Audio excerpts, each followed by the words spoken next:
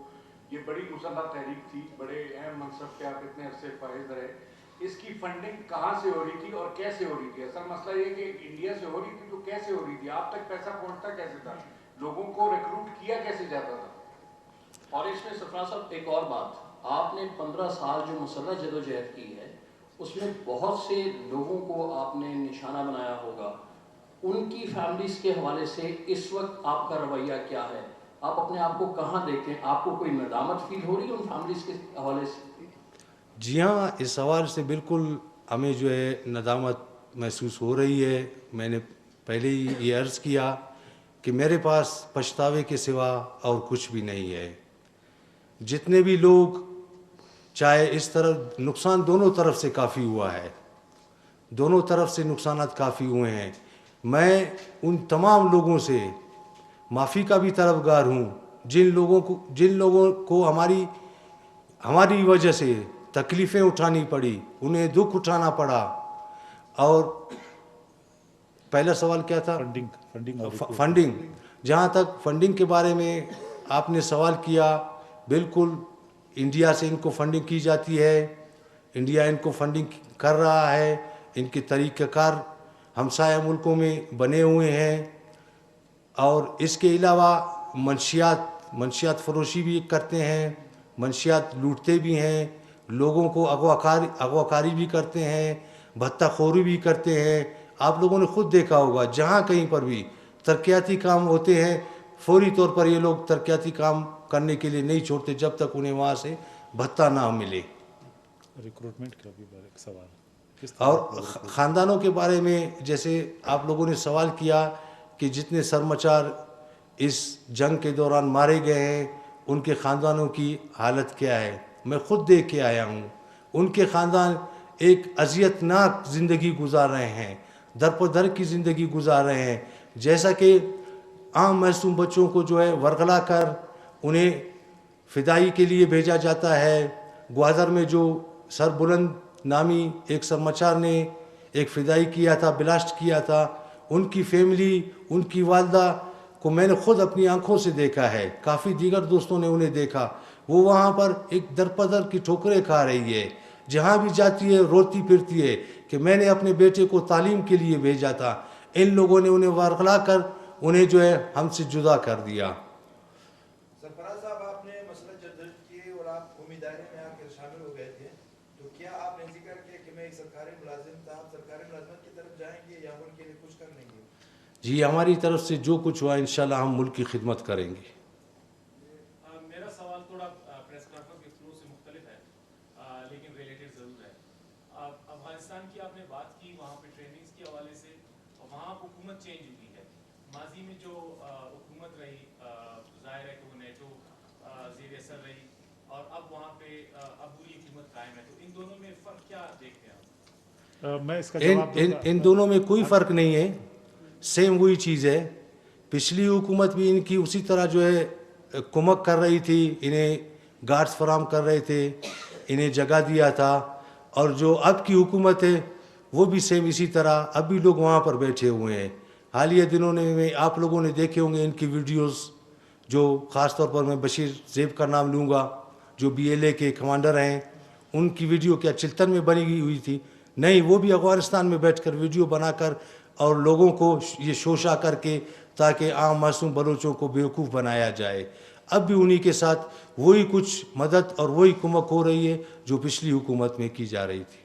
سرفراز, یہ آپ نے کہا کہ 70 لوگ آپ کے ساتھ شامل ہیں جنہوں نے عسکریت پسندی کا راستہ چھوڑا ہے.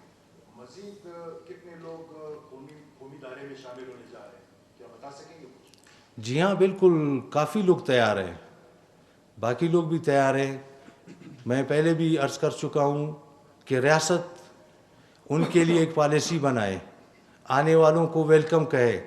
جیسے ہم آئیں, ہمیں ریاست نے سینے سے لگایا, ہم نے یہاں ہمیں کافی عزت دی, احترام دیا, اور ریاست ایک ایسی پالیسی بنائے, آنے کے لیے کافی لوگ واپس آنے کے لیے تیار ہیں. وہ آ کر یہاں اپنے قوم اور اپنے سرزمین کی خدمت کرنا چاہتے ہیں. جی صرف ایک سوال کا میں ایڈیشن کر لوں صرف ایک سوال کا ایڈیشن کروں دیکھیے ریاست پاکستان کی پالیسی بہت واضح ہے جو لوگ مسلح جو ہے وہ پاکستان کو ہمارے آئین کو ہماری ریاست کو تسلیم کرتے ہیں اور قومی دھارے میں آنا چاہتے ہیں تو ان کو ہم ویلکم کریں گے اور یہ ایک ریاست کی ماں جیسا دل ہے جو یہ پالیسی اس پہ مبنی ہے حالانکہ بہت سے سوالات لوگ کر سکتے ہیں لیکن ریاست پاکستان ان لوگوں کو ویلکم کرے گی جو اس قومی دھارے میں آئیں گے جس طرح شمبے صاحب کو بنگلزئی صاحب کو ہم نے ویلکم کیا ان کے ساتھیوں کو ویلکم کیا جو بھی ریاست پاکستان کی اس فراخ دلی سے فائدہ اٹھانا چاہتے ہیں they are more than welcome. جی آخری سوال پلیز.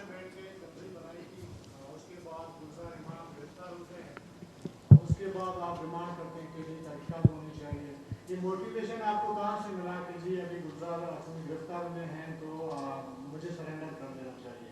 یہ کسی نے موٹیویٹ کیا یا آپ نے سمجھا کہ جی ابھی میں غلط راستے پہ تھا آج پھر اس کے بعد آپ کو ریڑا؟ دیکھیں گلزار امام کا مسئلہ اور میرا معاملہ میں کافی فرق ہے. وہ پکڑے گئے تھے لیکن ریاست نے جو حسن سلوک کیا ان کے ساتھ وہ بھی خود ان سے کافی متاثر ہوئے. میں جو آیا ہوں ان کے ساتھ میرے نظریاتی اختلافات تھے. جس طرح میں نے عرض کیا کہ خواتین کا استعمال اس جنگ میں اور کافی ایسے واقعات ہوتے ہیں جو یہ انڈیا کے کہنے پر حادثات ہوتے ہیں ان کی ذمہ داری یہ لیتے ہیں حالانکہ ایسا نہیں ہے. اور جب ہم دونوں اکٹھے ہوئے 250-300 تقریباً لوگ تھے ہمارے پاس.